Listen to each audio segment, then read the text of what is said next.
Welcome, everyone.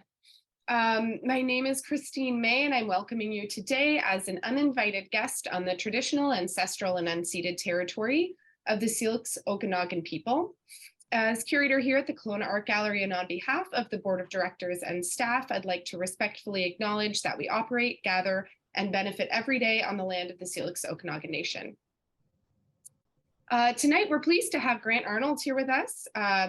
Grant Arnold is the curator of our current exhibition, The Street, which is organized and circulated by the Vancouver Art Gallery under the Across the Province touring program.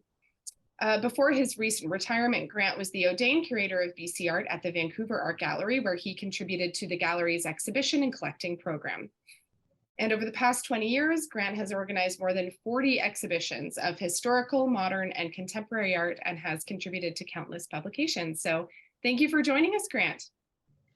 Thank you.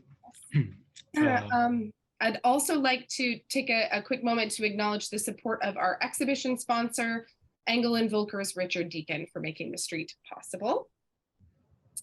And lastly, I see a few more attendees coming in here. So I'll announce to everybody that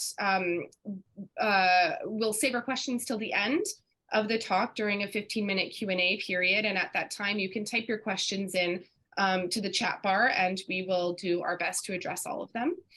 And it's also important to note that today's lecture will be recorded. So recording is in progress right now, and we'll be posting it on our website on Monday for everybody to take a look at after the fact.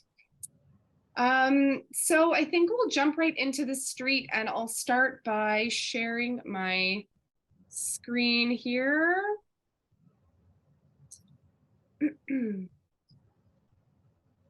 And I think we'll talk about our installation here at the Kelowna Art Gallery, and then I'll hand it over to Grant and he'll speak in more detail about the kind of curatorial process. But an overview of the street, drawn from the Vancouver Art Gallery's permanent collection, the street presents thematic views of the urban street as a source of inspiration for artists and as a primary site for the enactment of culture. As the central space in which private and public realms intersect, the street is an arena where individual gestures and chance encounters speak to the pleasures, the challenges, and the experiences of our everyday life. So Grant, if you would, we'd love to have you walk us through the street and talk about these three thematic sections that you came up with during the curating process. Sure. I'd like to begin by acknowledging that I live on the ancestral lands of the Squamish, Musqueam, and Tsleil-Waututh people, land stolen from them. And I'm profoundly grateful for the opportunity to live and work here. I'd like to thank Christine and also Victoria Verge for inviting me to come and talk to you, and to the Kelowna Art Gallery for hosting the exhibition. So the exhibition actually was presented at the Vancouver Art Gallery in April. It opened in April 2019, so 10 months before the pandemic. And it was usually our exhibitions are sometimes 2 years in advance in terms of the planning. But we decided at one point to maybe do a little bit more with our collection, to use it more to make exhibitions for a variety of reasons. We have a collection of about 13,000 artworks, and a tiny percentage of that is on view at any one time. So it would seem to make sense to show more of it. So as we sat down to think about thematic ideas, that this street is something that I came up with, in part because it's an interest I've had for a long time. I've recently done exhibitions of, I did a show of Harry Callahan's street photography, an exhibition of Fred Herzog's street photography. So the idea of the street is something I've been thinking about. And then there were works in the collection that had either been relatively recently acquired or recently restored in a way that it seemed like it would be an interesting idea to exhibit those. One example of the latter is the work you can see in the distance there is work by Michael de Courcy. I've kind of forgotten the exact title, but it's referring to Vancouver mapping. And and you can tell from even from this distance, it's made up of a grid. When you get up close to it, you'll see that it is based on a gridded map, but the images are all photographs that were made by 4 artists Michael and 3 people who collaborated with him, moving through the city and just kind of recording things that were of interest to them, including their friends' houses, their friends in front of their houses, strange things that they might see. So it's a work that it takes the standard order of a map or the kind of grid that's imposed on a city, and then kind of subverts it a bit by making a map that is based on their own personal experience, thoughts, and that kind of thing. When I arrived at the Vancouver Art Gallery, we had this work was in the collection, but at some point in the distant past, it had been varnished, and which it wasn't supposed to have been, and so it didn't look very good. And Michael very kindly donated a second set of the prints. So it was a work that was one of the works that was in my mind in terms of thinking about this exhibition, because I thought it was a really interesting work, but we had never been able to exhibit it in the time that I've been there. Yeah. And I'd always been interested in the way works from different eras, works in very different kind of media and by artists from different backgrounds kind of played off of the street. And so that kind of came together by me poking around in the gallery's vault, but also keeping works in mind that I had been interested in, but hadn't had the opportunity to include in an exhibition. So rather than just putting up a lot of work about the street, it seemed like it would maybe make more sense for the viewer, at least, to have some kind of thematic.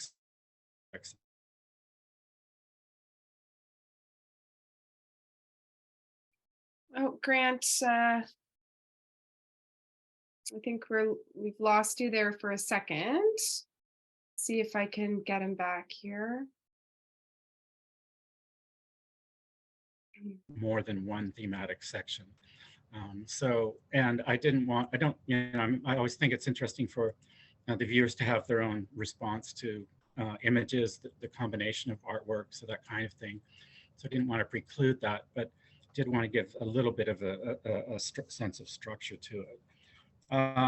Some of it also came out of reading I'd been doing about city spaces by Michel de Certeau, for example, or Henri Lefebvre, 2 French philosophers who've written about the street. So the first section I thought of was about order in the street, and the way that that kind of, especially in the cities that I've lived in, where there's a pretty much of a gridded structure in much of the city, the way it's laid out, and that the way that kind of abstract order becomes imposed on and embedded in your consciousness is something that I've been interested in, and that's something that's addressed in this work by Michael de Courcy that we're looking at. That the idea of the grid of the street, of that order, is something that is pretty difficult to get away from. And so, and the way that kind of layout or that structure of the city is emblematic of a kind of larger history, sort of larger economic order, a larger kind of colonial process,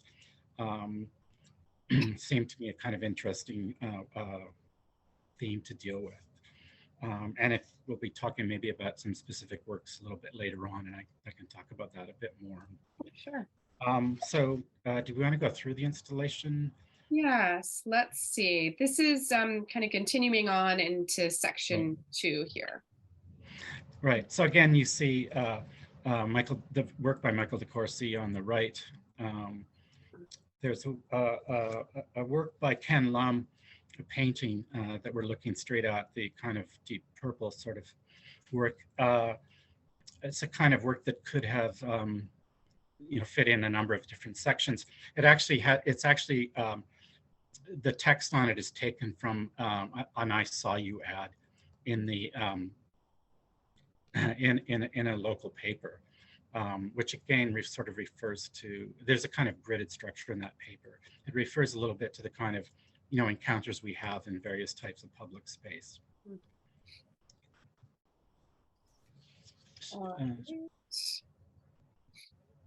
No. So the second section that I thought of was the idea of the poetry of the street, which is something that particularly is evident in street photography as a kind of idiom, but in other ways of making images as well, or other idioms of working as well. So I was kind of interested in work in which like a gesture, a kind of configuration, kind of framing of an image kind of speaks a bit to the lived experience of the street. To some extent, it kind of plays off of the idea, or some of the work plays off of the idea of the flaneur, the kind of, upper middle class 19th century figure, in especially in Paris, who kind of roamed the streets and had all kinds of social encounters and experience of the city in a way that's slightly detached. And so the idea of the flaneur is a kind of heroic figure has been quite influential on especially a number of artists working with photography in Vancouver, but other places as well. But they're also, again, that the reason the curator might come up with the idea for a show like this is there's works that I'm particularly fond of that I've been looking for the opportunity to show.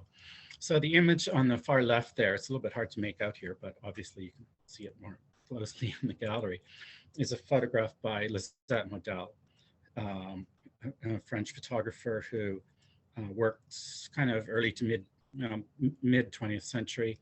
It's a bit hard to make out, but it's a picture of just as she's passing by. It's a kind of woman, a very impressive, powerful looking, large woman in a chair. And so it's just kind of one of those works that the gallery had actually acquired it before I arrived there. So it wasn't a work I was involved in acquiring, but it was a work that I've always really loved. And so sometimes the way these things come about is you think of works like that and then try and think about, well, what else would be of interest with them. There's another work, the work we're looking at, the largest work there kind of in the middle of the figure applying asphalt to a road is by Vancouver-based photographer named Stephen Model, and who's done a lot of work.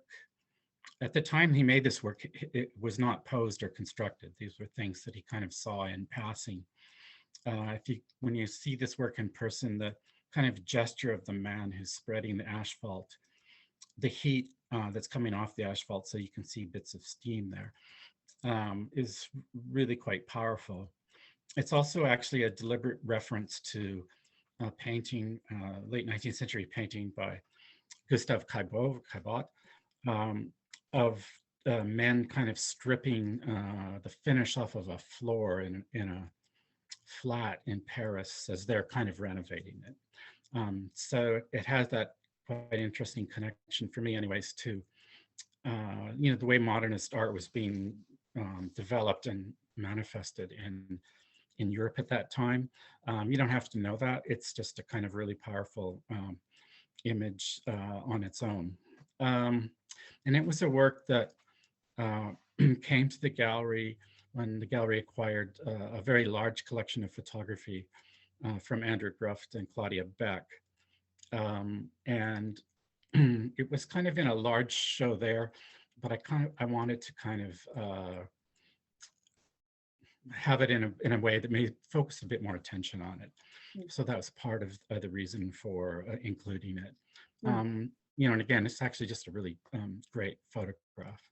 And then flanking it, there's a work by Mike Grill. That's the work kind of in the center with the sort of lighter wooden frame. Also a little bit younger Vancouver-based photographer than Stephen. And in this case, you can't see it very well. It's a woman kind of entering into an apartment building. It was actually staged, although it's a little bit hard to, I would only know that from hearing it from him. But the way the color works in the photograph, it could have been a great coincidence. It wasn't, but it's still a very kind of compelling image for that. Now we're on to the other side of our gallery, into section 3, conflict and displacement in the street. Yeah, so that's a fairly broad topic that can kind of play out in very different ways. And again, some of the work from other sections of the exhibition could have been included here. um, the image that's on it's a little bit hard to make out here again, but obviously you can see it firsthand in the gallery. That's on the left, fairly dark painting, is actually by a Vancouver-based artist named David Mayers. It's not very well known, but made some quite interesting work. And it's an image, it's a painting. And what happens in the painting is that the artist's feet are kind of sticking into the bottom edge of the frame. It's set in a bedroom, hotel room in a flat, something like that. The artist is kind of lying, you're seeing what the artist saw lying on the bed. And it all looks quite, you know, kind of nice, but fairly banal until you read the title, which in the title of the work refers to Northern Ireland. And when you look at the dates, you realize that this space that you see just through the window is a space that is heavily contested, that, you know, there's armed fighting going on in the street. And so what might look kind of pastoral isn't the kind of sense of that you would have as you're walking through the street. At the same time, it's also like, you know, for people who kind of aren't in the middle of that, or perhaps if the people are, there's a sense of that there's still a sense of wanting the kind of comfort that you might get when you're sitting on the bed. So there's this kind of tension between that kind of personal space, what might normally be implied by the room, and then what's implied by the location and that view onto the street. Next to that is a painting, it's a collaborative painting by Robert Lindsley and Lawrence Polyakwa-Lupton. So it shows actually a view of a cemetery in Vancouver. It's near Fraser and 41st Street, called Mountain View Cemetery, and you can see mountains off in the distance.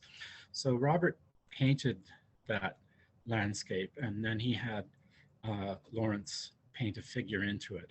So the figure in it is kind of a characteristic way of Lawrence painting. So it's this kind of figure that's been put together of ovals and that kind of thing. It obviously represents an Indigenous figure. And this, if you look at it carefully, you realize that the shadow that's falling from that figure is a little bit out of whack with the shadow that's falling from the other parts, other aspects in the landscape.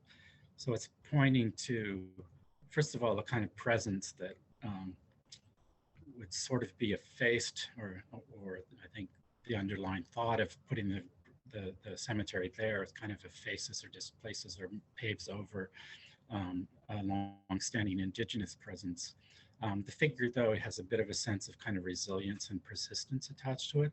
But then there's this kind of shift in the kind of these glitches in the visual aspect of the work that maybe talk about or point towards a kind of a tension between an Indigenous and a colonial perspective. Next to that is a work that maybe will be, do we have an image of it that we'll be looking at later? It's a we work do, yeah. So I'll talk about it in a bit more detail when we have that work come up. Right.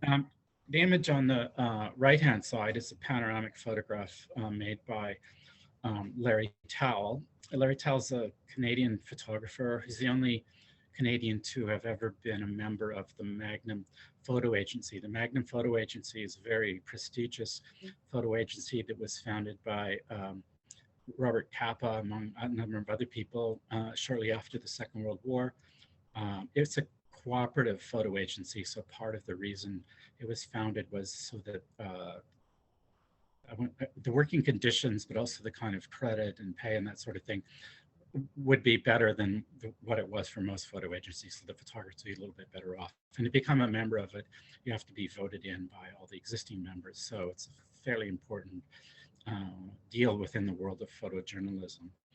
And this is from a body of work that Larry donated to the gallery about 15 years ago. which included, among other things, some images from the West Bank in Palestine, and the fighting that's going on there. This particular one, you see the streets heavily damaged. It looks like a war zone, which it is. And so, that's a fairly straightforward, I wouldn't say straightforward, but it's obviously a fairly clear fit with this thematic section. One thing actually I should say, and we can talk about this a bit more later on, is, and which I thought of because Larry gifted this work to the gallery, is that most of the work that the Vancouver Art Gallery acquires for its collection is through donation. And so, collections get built, on the generosity of artists and donors. Also, you have a bit less control. I don't want to make it sound like a bad thing, but it's kind of a collaboration with the donors, as opposed to when you can go out and purchase something and you look at something fairly specific, which is not to say we don't want to work like Larry's in the collection, but that the acquisitions process is kind of got fairly, different kind of aspects to it. Thank you.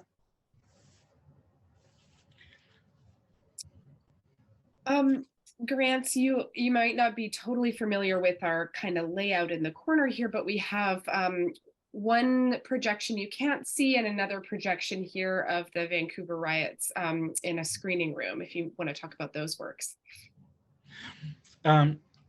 Yeah, so the one of the works is called Supernatural. It's by Roy Audain, who is known mostly for still photography, but makes videos of different sorts. This particular one he made after there was a riot in Vancouver. I think it was 2004, when the Vancouver Canucks were defeated in the 7th game of the Stanley Cup final.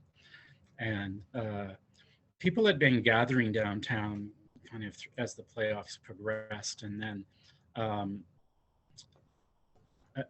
with the defeat, it seemed like some kind of catharsis was required, and so there was this kind of riot. I have to say, it was nowhere near as intense as the more recent riot.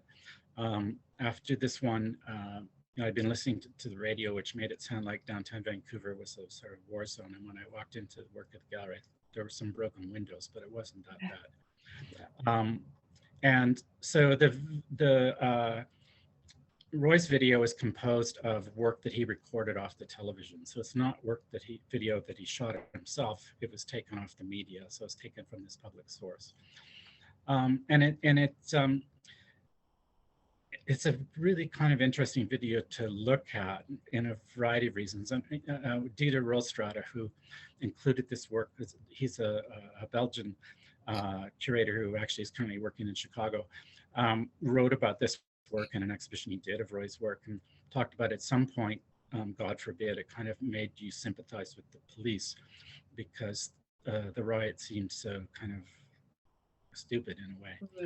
Mm-hmm. And rioting after a hockey game just seems, I mean, it's not the only place it's happened, but it does seem kind of a bit of a trivial reason to have that kind of demonstration. But I was actually listening to Stan Douglas, who's another Vancouver-based artist, a lecture he did a little while ago, which was related to a project he did for the Venice Biennale, which is just concluded, in which he looked at certain moments of uprising in relation to uprisings in Europe in 1848, when there was kind of revolutionary sort of changes being pushed at anyways. And one of the works that Stan included in that was a photograph of a restaged version of the more recent Stanley Cup riot. And he and I remember when I first saw the show, because this was being compared with images from, the Arab Spring kind of images, restaged versions of the rising in Tunisia, which kind of set it all off. And so, and then uprisings and street protests in London over related to kind of rampant sort of racism or injustices of the economic order or that kind of thing. And so to me, the Vancouver one looked a bit silly, like, but Stan actually, I think he made a quite convincing argument that when these things take place, they are a reflection of a kind of underlying alienation or underlying alienation, and sort of pointed out that, people who are kind of happy with the order of the city, with the economic order we live in, don't usually want to burn a car. Right. And so it's made me rethink a little bit this particular video of Roy's, in that, I'm still,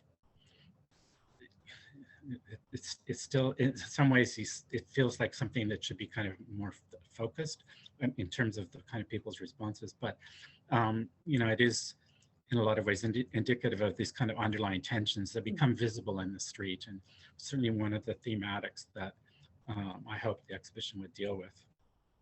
Yeah, we've had quite a few powerful visitor responses to this projection. People writing comments, asking questions. I wonder if you had a similar experience at the VAG when you were there. Do you know what the visitor response was? Not so much, but it is kind of curious. I think partly because the more recent riot was more kind of in people's minds than that one. I certainly think, well, actually, what happened after this first one, the one that Roy's coverage deals with, there wasn't a whole lot of legal fallout or that kind of thing. The one that's more recent, a lot of people were arrested and charged with burning cars and that kind of thing. And a lot of them were actually identified because of both news coverage, but people also making images of themselves and then posting it on social media. So they would be identified through that. So in terms of this work, it's been talked about a lot in Vancouver because it happened here. So I didn't get a sense that there was a strong negative response to it. It was, other than that, I would only be speculating on what viewers thought. But we didn't get a lot of complaints, I'll put it that way. Well, that's good. It is a really powerful work, so I can see why people who turn the corner not knowing what to expect or, have some strong feelings about it. But it's also a bit about how our understanding of these events is formed through media coverage. Again, everything in Roy's video is something he recorded off television. Yeah. And so sometimes you wonder if there's aspects that aren't there, or the kind of construction of these events, how are they mediated? Yeah, and the title of the work, Supernatural, is meant again to play off of the notions of BC and Vancouver that are central to the tourism industry. Yeah, Supernatural BC. Okay, well, I think I can leave it on this kind of installation view. If you wouldn't mind talking about your artist selection, I guess you touched on that a bit in terms of having some key pieces that you really wanted to show, and it seems like this show or the exhibition may have kind of formed around those works. But do you have a process that you want to share about selecting the artists for this exhibition? And then we can go through some significant works and you can talk about them in greater detail. Well, again, part of it was works that I had been, and we'll talk about those in a bit more detail in a minute, that I'd been interested in and really wanted to have an opportunity to exhibit. Mm-hmm. There's certain, as you well know, there's always practical decisions you have to deal with, like how high is the ceiling and that sort of thing. And then there are other problems which are sometimes difficult to address. So, for example, the gender balance in this show is way out of whack. There's far more men than there are women in it. Yes. And that is, so at times I was trying to rethink my premise for the exhibition to see how that might be expanded. There are certainly other questions, other issues that might have been a bit more prevalent in the Vancouver, or visible in the Vancouver presentation of the show. There's work by Kevin Medill, for example, that dealt with um, people, gay men being beaten up, and then responses to that. So yeah, so sometimes I try and keep those sorts of questions in mind as much as I can, and then also try and figure out what what kind of combination of work is going to be the most compelling. And but it also, in terms of a collection, sometimes it points out shortcomings in the collection. And Yeah, yeah. as I just mentioned, something like that, when you're doing it's partly through doing projects like this that you become more precisely aware of those kinds of shortfalls or limitations. Absolutely. Yeah. Well, then this would be a good opportunity to talk about, one work that catches a lot of attention of those in our school tours, and one that I'm sure you thought a lot about. It has an interesting didactic panel for people to read about when they visit the exhibition. But would you like to talk about Carl Beam's work and why you selected this? Yeah, so Carl Beam was an Ojibwe artist from what we now know as Manitoulin Island. He made work for a long time. He was actually the first Indigenous artist to have work purchased by the National Gallery. He died in 2005, if I remember rightly. The National Gallery did a solo exhibition posthumous to that. So this is actually from a project he did that he started in the years leading up to the 500th anniversary of Columbus's arrival in what we now call North America, and which looked at a lot of the kind of catastrophes that were brought by that arrival and subsequent colonization. But it also really tied into some of the things I was thinking about, or I'm going to put it another way, maybe my way of thinking about it kind of came out of looking at this work. So as you look at it, you see what almost looks like a kind of color field painting, with the kind of sort of copper on one side and more gold on the left. But right in the middle of it is a large image of a traffic light at a traffic intersection that he's used kind of photographic material to apply to the canvas in this. And the traffic light, is the kind of emblem of the gridded order that completely rationalized and instrumentalized order that is in structures the cities that we live in, which is an order that, of course, is completely at odds with an Indigenous view of the land. So, if we can think of the grid of streets completely erasing kind of more organic uses of the land, of the space, sort of pathways that would be used to, hunting or that kind of thing. So this is a device that is, again, it's completely instrumentalized in terms of, telling us when to go and when not to go, but also the kind of larger structure of the street and the larger structure of, the electricity that's required to make them run and that sort of thing. So it's a kind of device that really concisely evokes the order associated with colonization. And it's a little bit hard to make out in this image, but below it is actually another photograph of some Indigenous people who are by some train tracks. And so there's a sense, are they waiting for a train? There's also the sense of, the narrative of Canada as a nation is so closely tied to the construction of the railway. British Columbia's entry into Confederation was based on the completion of a national rail line. And so, how the kind of catastrophe that the arrival and building of a railway is associated with brought to Indigenous people. So it's a really powerful work, which has a really intense resonance today. And for me was one that kind of really concisely evoked and dwelt with that notion of order that the traffic light embodies. And it gets into kind of maybe more metaphorical levels, like, who does it allow to proceed and who does it make stop, and those kinds of things. So, and then the color of the canvas, or are not completely arbitrary. You know, the gold color, you know, it was deliberately chosen to evoke resource extraction and mining, which of course is so closely tied to colonialism and a notion of progress to which the traffic light is, you know, again, this kind of very powerful emblem. Thank you so much. That's such an amazing work to have in a permanent collection. And this next one, it's we don't have an installation shot of it to show you, but it's quite a large scale work as well.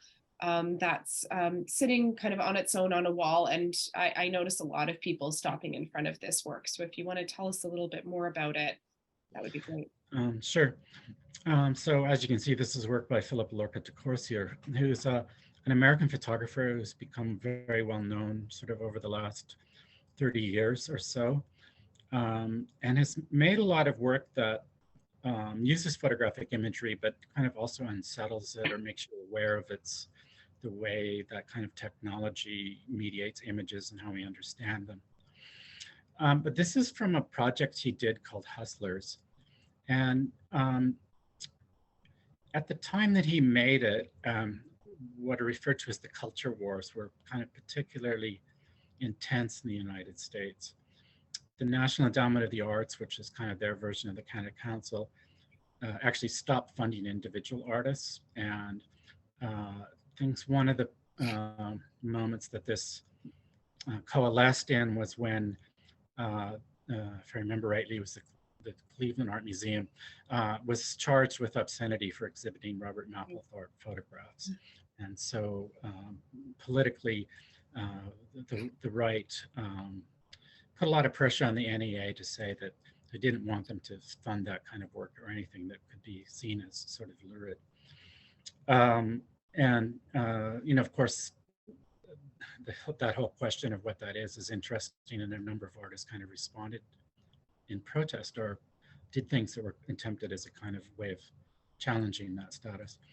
And so for this project, what de Corsier did is he went to actually Hollywood and sought out male prostitutes who, many of them who had, you know, arrived hoping to make it in the entertainment industry or become actors or that kind of thing, and it didn't work out, and so they were kind of reduced to being sex workers and kind of hustling. And the funding for this actually had come from the National Endowment of the Arts, and so what de Corsier did to kind of fight back against that notion of what might be obscene or whatever, is that he would then pay the men the amount that they would normally charge for, you know, sex, just to pose for his photographs. So, and that's included in the title. So in this case, the person who is a trans person, I believe, 28 years old from Las Vegas, charges $30. So in this case, de Corsier had his equipment set up in the street. He shot some of them in different layouts, like in apartments. Some of them are actually in cafes. This one's in the street, and it's kind of got his characteristic sort of lighting to it. But so when you look at this, it's fairly clear that this has been kind of constructed or set up.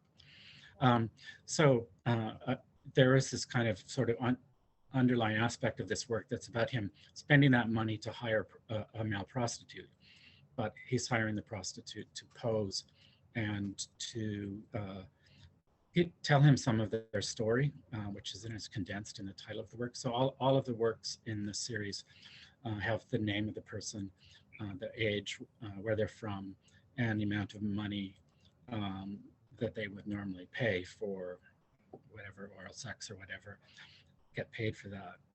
And I have to say, when I was looking at it, I thought, wow, things are really grim because the amount of money is so small. Yeah. In so many cases. So, yeah. So there's, you know, his interest in portraying something of them and their story. And again, there's these different kind of structures in place, the desire to become famous or to make a living even in the entertainment industry, but also the structures that he works within. Thank you. It's that background information is so interesting. And Sorry, again, that one you could see that that's another work that was donated to the gallery. yes, exactly. Yeah. So when you're walking through an exhibition, if you look at the labels, you can find out how a gallery acquired them, and you can also find out when they acquired them usually. So in this case, the first numbers in most institutions' cataloging systems is the year that something was acquired. So this was donated to the gallery in 2003. Yeah, thank you. And next we have this work by Allison Clay. If you wouldn't mind giving us some information about this one. So Allison is a Vancouver-based artist who's had quite a long career. Her work has taken on many different forms. So she's worked with different media, painting being one of them, but she's also worked with photography, performance, and other the mutilation of money. And so, but her work always is about a kind of female subjectivity within public space and within structures like the street or the art world, and a kind of articulating that subjectivity, which is, which is often pushed out or suppressed by predominantly male subject positions that tend to dominate our culture. And so this, you have a sense of the experience of a woman moving through the street and then seeing a reflection and a sense of kind of fear being there. And it's not necessarily one about being beaten up or anything like that, but a sense of the kind of a confrontation where there's a certain amounts of intimidation may be involved, or a sense that the person who's in this situation has had to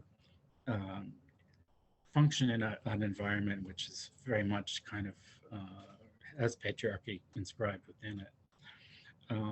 So it's just this very quick kind of, it's not autobiographical, it's just working in the third person, but it could be, or you might at least think of it that way, but it has a sense of a specifically female subject in this kind of space, which is so dominated by a kind of masculine order. So when I say that, I would mean something like the city's grid, or an order that's heavily instrumentalized. And this is another work that we'd had in the collection for a while, which I really like, and I was trying to think of a way to be able to include it in an exhibition. Mm-hmm. Yeah, I really like this one as well. It's one that kind of made us research more and find information that I think she references it or researches about the flaneur and learning about that kind of male term, and that there's no female term for the kind of equivalent action. So yeah, so that's a really important point, is because the flaneur is such an important figure in the development of European art in the West anyways, and it's been such an important reference for a lot of artists working today. But of course it is an entirely masculinized figure. And at the time that Baudelaire was wandering through the streets of Paris on his own and kind of just very casually with no particular goal in mind, women couldn't do that. Right. You'd be assumed to be a sex worker, or if you did. So yeah, I mean, that's kind of a really crucial point that you made about what Allison was thinking of, I think, with this work. Well, thank you for going through the thematic kind of layout of the exhibition and talking about those key works. And I think what I'd like to do is I'll stop sharing my screen, and I have a few questions for you, Grant, about collecting and curating, and some questions that I think our audience will be very interested to hear. So I will stop sharing. There we go. Okay, I'm wondering first if you can talk to us briefly about the role of a public art collection for those that may not understand what that role is. Well, it varies a little bit from one institution to another, but certainly for most institutions in Canada and a place like the VAG, it is a collection that is seen as being kind of in our case, for the people of Vancouver and British Columbia, although obviously that's a fairly vague sort of thing to say.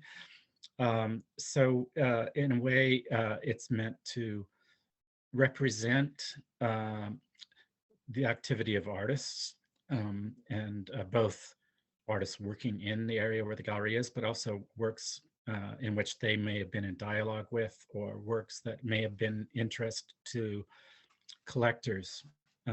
So that's kind of one of the things that came through, as I mentioned, of the works that have been donated, is that's an indication of interests of collectors. We want to kind of obviously represent what are the most sort of maybe important idioms and ways of working.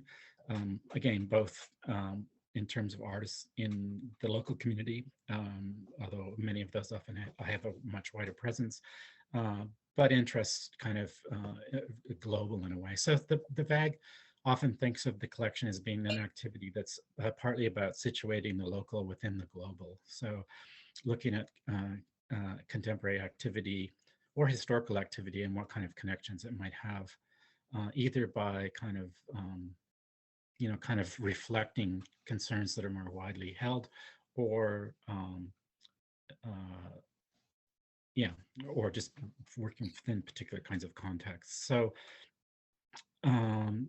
that's a little bit vague, and I have to admit that in the very places that I've worked, it's never really been that much more precise.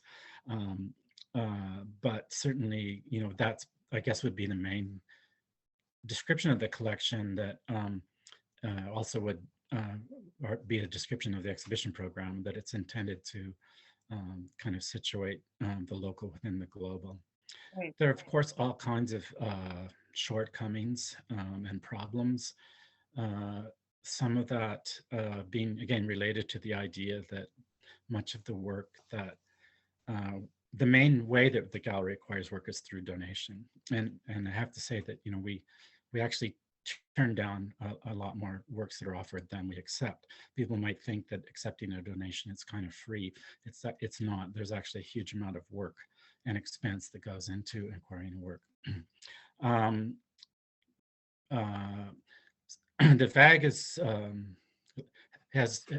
a little bit unusual in that it has an endowment that is used to generate revenue to purchase work. But like most endowments, it hasn't been making very much money since 2008. So the purchasing power is not what it once was. But like a lot of institutions, I think that the VAG is looking at, okay, we've had this heavily European, this heavy bias towards European influenced or originated sort of traditions. We need to change that.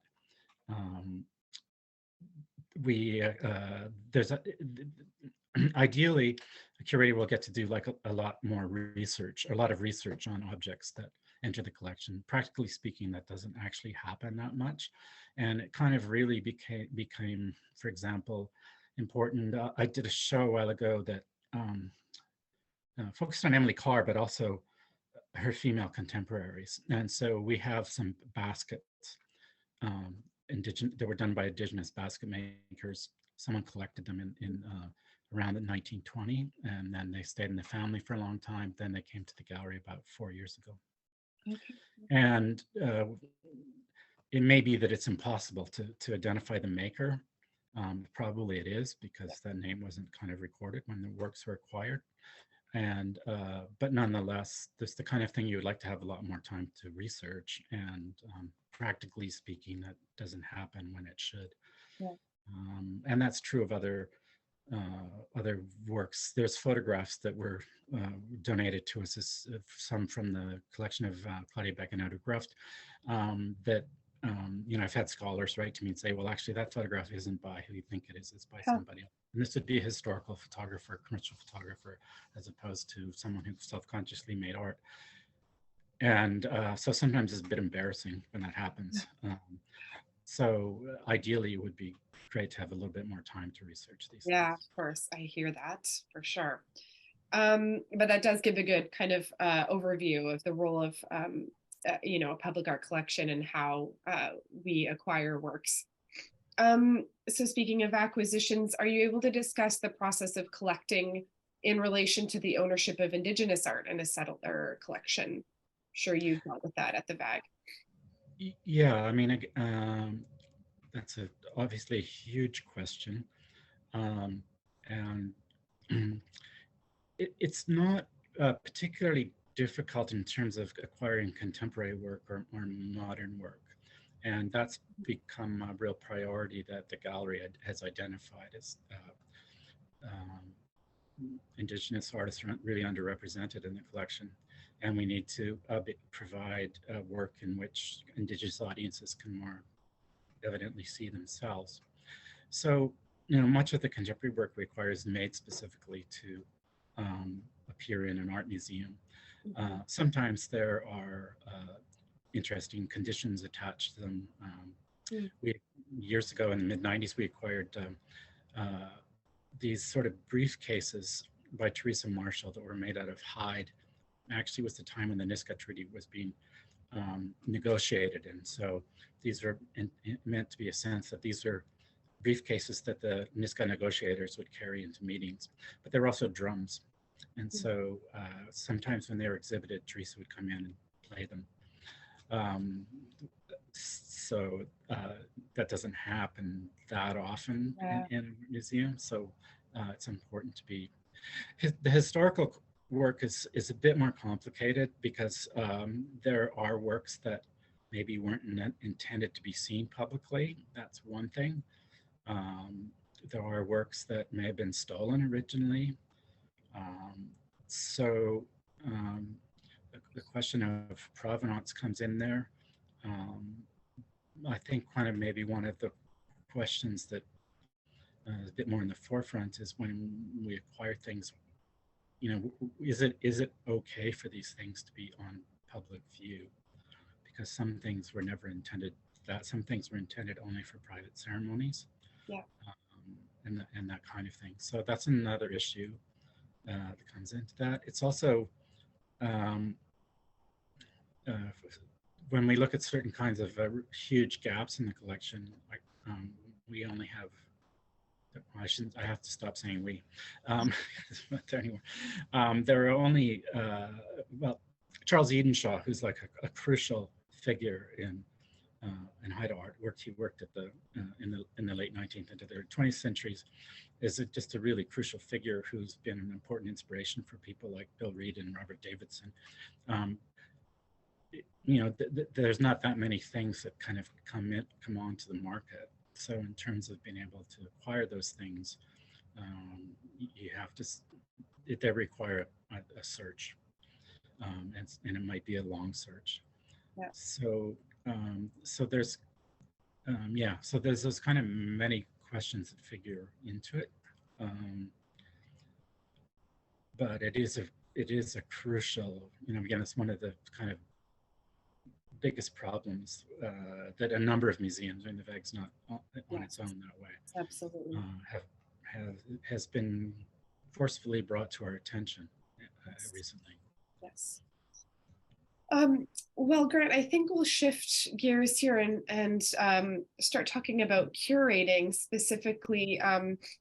If you can talk about the difference between curating photography and other kinds of artwork. Yeah, one thing that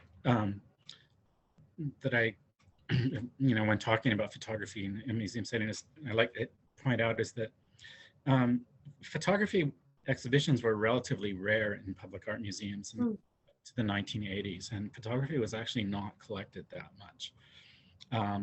In the 1980s, with the rise of what's referred to as postmodernism, in which photography played an important role, but there were a bit of a crude summary. A lot of that work was, appropriated imagery. The kind of stance a lot of artists working that way took was that we live in a image saturated culture, and what we need to do rather than make new images is to figure out how the ones that are there work on us.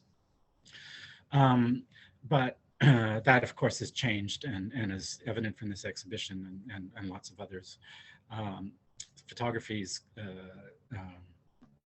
easily accepted now. It's the same actually with video work. So the video, when I first started working at the VAG, videos such as maybe ones by Roy, but other ones, we would have to put up signs that would say, artist videos aren't like television, and they don't necessarily have a narrative structure like television.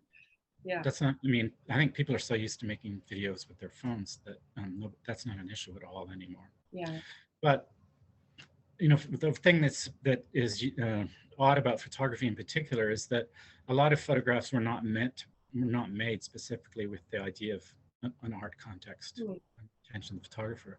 We have a lot of photographs that were made by commercial photographers, although it doesn't mean that they didn't necessarily think about how their work might fit within kind of larger traditions of portraiture or that sort of thing. But a lot of times they weren't specifically made as art, and other times we don't necessarily know the provenance. We don't know what kind of uses they might have been made of. So the Vancouver Art Gallery's collection was really weak in terms of its holdings of historical and modern photography until the gallery acquired that Gruff collection in 2004, if I remember rightly. And so it has a lot of works in it that were made for a variety of purposes. And we don't necessarily know, why they were made or what original uses they had. And so this is kind of really brought home in, I did an exhibition after Andrew Gruff died, a small exhibition that was kind of in memory of Andrew. And it included a photograph by Benjamin Leeson. And I'd actually never heard of Benjamin Leeson until I started working on the acquisition of their collection. He worked on the north end of Vancouver Island, made photographs over a period of time of the Indigenous peoples there. He went there in the late 19th century, and then he retired in about 1920, but lived long after that and reprinted photographs, I think. So there's a really powerful photograph of a woman from the area, kind of particularly beautiful print. I know that Leeson was making prints sometimes to sell them to tourists, or he was also a customs officer, so he had a lot of contact with people on ships and would sell these things kind of as souvenirs. So we don't know the provenance of that work. We don't know its history. I think it was made, just from the look of the print, I'm guessing it would have been made after he retired, but I don't know that for sure. I'm just kind of guessing. So there's a sense of, well, what kind of meanings did this have in the different contexts in which it appeared? But the education department at the VAG did this sort of great project where they had various staff members respond, or people associated with the gallery respond to the works who weren't curators. So, right. And, Buddy Joseph, who is the Vancouver Art Gallery's elder in residence, is a Squamishman. He responded to that one, and his response was that really positive, and this was obviously a very strong woman who reminded her of the knowledge keepers and storytellers, even though it was from a different nation that he had contact with. So, it was likely acquired by a person who wasn't an Indigenous person originally. It was probably purchased by a settler tourist or something like that. And how they would have seen it is obviously a bit different than how Buddy Joseph would have seen it. So that's the other thing about photography, is that the meanings of them are kind of more malleable. Actually, in that, it was also sort of really brought home on another level. In that particular exhibition I did, I included a photograph by Evgeny Kaldai, who was a Soviet photographer who traveled with the Red Army throughout most of the Second World War, and he made an image of the flag, the Soviet flag, being raised over the government building, in the name of, it's just kind of my head, in Berlin, as the Red Army conquered it. And they'd been used on the poster when we did a show of Claudia and Andrew's collection. And after I'd chosen the work, the invasion of Ukraine had probably just started. But looking at it, it echoed the images that we saw from that war. But then what was particularly kind of unfortunate was, as I was doing some research, I found that it had been blown up to be huge, as in 30 feet across, Wow. and used as the backdrop for a victory parade that the Russians do in Moscow 2 years ago. So Vladimir Putin was using this image as a kind of Wow. backdrop. So again, obviously the images of photographs are particularly mutable. Yep. Yep. Well, I think since it's 7 o'clock, I'd like to open things up to any questions that any of our attendees may have. So if you have any questions, feel free to write it into the chat box, and I can ask them in the next few minutes here.